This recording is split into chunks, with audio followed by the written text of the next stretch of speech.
Alors, ces étapes, c'est quoi? Les étapes, elles se matérialisent par deux structures. Les étapes les plus importantes, c'est là où il y a une mentio. Alors, qu'est-ce qu'on appelle une mentio? Comparaison très lointaine, vous prenez la route 66, vous avez des motels. La mentio, c'est un motel. Ça veut dire que dans une mentio, on peut manger, on peut dormir, on peut restaurer et faire se reposer les animaux, les chevaux, on peut changer les chevaux. Autour de la mentio, il y a des artisans, donc ça veut dire qu'on a le côté garage, ils peuvent faire une réparation, ils peuvent réparer une roue, un chariot qui a été endommagé, etc. Et puis une mentio, bon, ben ça on le souligne souvent, il y a aussi beaucoup de dames autour de la mentio, des dames qui ont un cœur aussi grand que leur vertu est petite, et qui sont là pour le plaisir du voyageur. Donc les mentio jalonnent les voies romaines. Et entre les mentio, on a des mutationes. Les mutationes, c'est quoi? Ben, ce sont des structures beaucoup plus petites où on va simplement changer les chevaux de manière à pouvoir continuer le trajet sans trop de ralentissement. Dans le monde médiéval, il suffit de traduire, la mentio devient l'hospice. L'hospice, non pas comme le lieu dans lequel on hospitalise, mais le lieu dans lequel on offre l'hospitalité aux voyageurs, et la mutationes devient le relais de poste. Donc on voit comment ces routes, ces grandes voies qui préexistaient aux Romains, mais que les Romains ont aménagées, ont survécu à travers tout le Moyen-Âge. Et comme je le disais dans une conférence précédente, quand on regarde de très près les routes nationales, enfin les anciennes routes nationales, parce que c'est vrai que les routes nationales ont souvent été réaménagées avec des rocades, mais les tracés initiaux des routes nationales continuent à suivre ces voies romaines.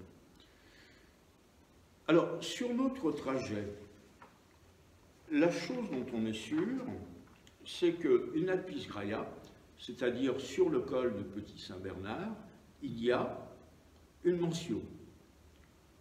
Des campagnes de fouilles ont été faites, on l'a à peu près dégagé au niveau de ses fondations. Après, pour les autres, c'est plus compliqué, parce que quel est l'avantage du col du Petit-Saint-Bernard? C'est que le col du Petit-Saint-Bernard, il a essentiellement servi d'alpage.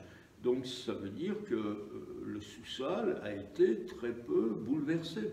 Ce qui a le plus bouleversé le sous-sol du col, c'est la Seconde Guerre mondiale. Ceux qui connaissent un peu les lieux savent très bien qu'à proximité de la mentio, il y a les blocs anti-chars et que donc, il y a eu quand même beaucoup de dégâts pendant cette période. Pour les autres lieux, on est obligé de faire des hypothèses. Alors, qu'est-ce qu'on sait? C'est théorique. Les Romains n'étaient pas fous, contrairement à ce que pensait Obélix et son ami Astérix. Ils n'étaient pas fous, ils savaient très bien qu'il fallait avoir un cadre théorique et qu'après il y avait les réalités de terrain. Donc le cadre théorique c'est quoi? C'est que entre chaque mentio, il doit y avoir à peu près 18 000.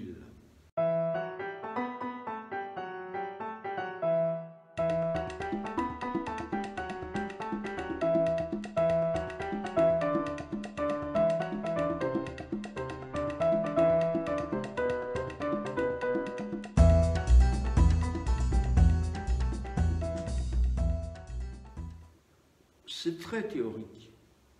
Et ce qui est époustouflant, c'est que quand on descend sur le terrain, eh bien, on se rend compte que du col du Petit-Saint-Bernard à Bourg-Saint-Maurice, en prenant la route actuelle, c'est vrai qu'on circulait sur l'autre versant, en passant par le village de Saint-Germain au-dessus de C, mais si on prend les mesures actuelles, col du Petit Saint-Bernard, Bourg-Saint-Maurice, il y a un tout petit peu plus de 27 km.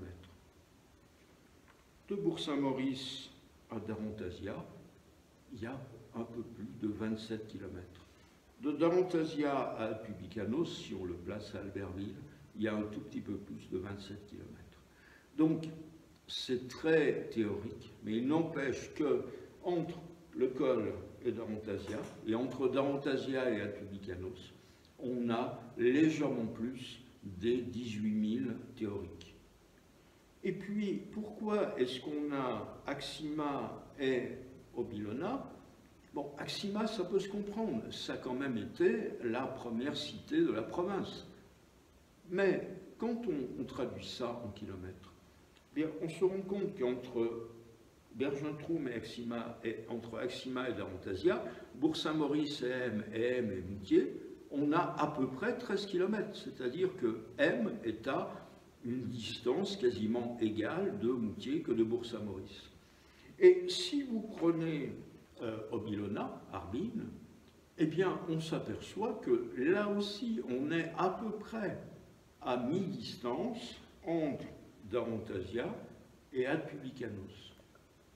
Donc, c'est là où on se rend compte que, bien sûr, les Romains se servaient de ce qu'ils pouvaient trouver sur le terrain, mais il n'empêche que le terrain a été grandement structuré par les infrastructures qui ont été mises en place. Quelle raison pour que Harbin devienne une étape sur la voie romaine? C'est simplement une question de logique.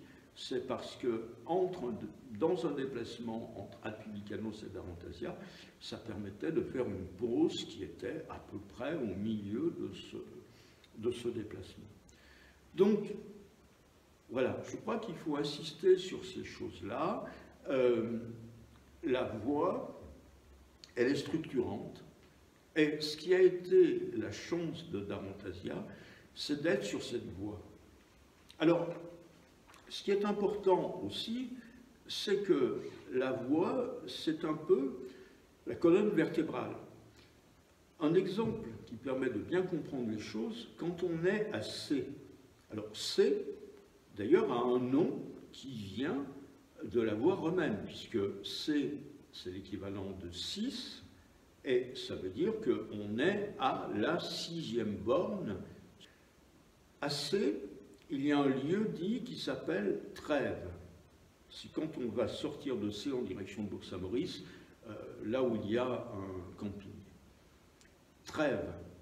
Trèves, c'est un mot qui vient du latin et qui nous parle encore de la voie. Tres via, ça veut dire les 3 voies. À Trèves, il y a une patte d'oie. On descend d'Inalpis Graia et on peut aller dans 3 directions. Si je pars à main gauche, ça veut dire, en descendant, ça veut dire que je vais remonter la haute vallée de l'Isère. L'important, ce n'est pas de remonter cette vallée, mais c'est de savoir qu'au bout, il y a le col de l'Iseran et je vais pouvoir redescendre sur la Maurienne. Si je pars à main droite, ça veut dire que je vais monter en direction du Cormet de Roseland et je vais pouvoir passer de l'autre côté sur le Beaufortin.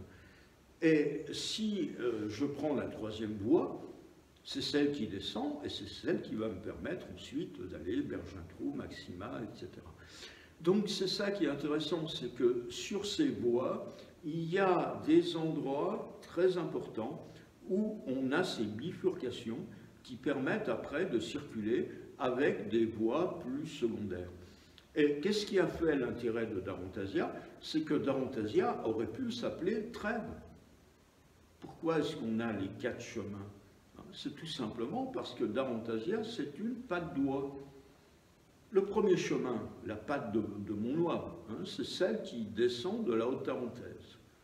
Ensuite, j'ai un 2e chemin, c'est celui qui va m'emmener dans le Val-Bosel. Et le Val-Bosel, son intérêt, c'est que si je vais jusqu'au bout, j'ai le col de la Vanoise et je peux redescendre sur la Maurienne.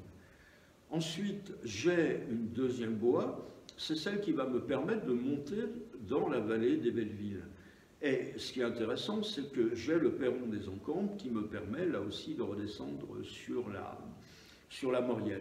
Et puis la troisième voie, c'est celle qui descend la vallée, Obilona et Ad Publicanos. Donc, quelles sont les cités, enfin, les bourgs qui peuvent être appelés à jouer un rôle important? C'est bien sûr tous les bourgs qui se trouvent au centre d'un carrefour en forme de croix. C'est une patte d'oie, c'est aussi une croix quelque part, et ça a été la chance d'Arantasia.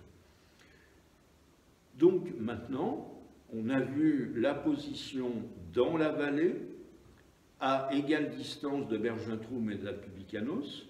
On a vu le fait qu'on est dans une position stratégique à un carrefour de plusieurs voies. On va essayer de répondre à la question: est-ce qu'on sait à quoi ressemblait Darantasia à l'époque romaine?